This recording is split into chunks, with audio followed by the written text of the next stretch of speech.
तोहरा बिना हो राजा सावन के महीना नीक नहीं लागे तोहरा बिना हो राजा सावन के महीना राजा सावन के महीना राजा सावन के महीना छुट्टी लेके आई एको दीना हो राजा सावन के महीना छुट्टी लेके आई एको दीना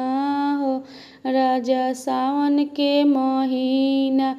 हरियर साड़ी किंद हरियर के टिकुली या हरियर के साड़ी किंद हरियर चूड़िया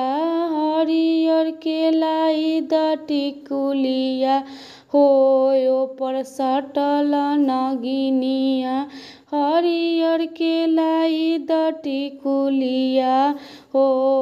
पर सटल नगिनिया नीक नहीं लागे तोहरा बिना जी राजा सावन के महीना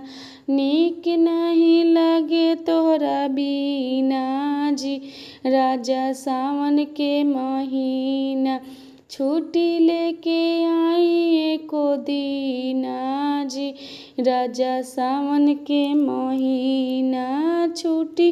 लेके आई एको दीना जी राजा सावन के महीना छुट्टी लेके आई एको दीना जी राजा सावन के महीना।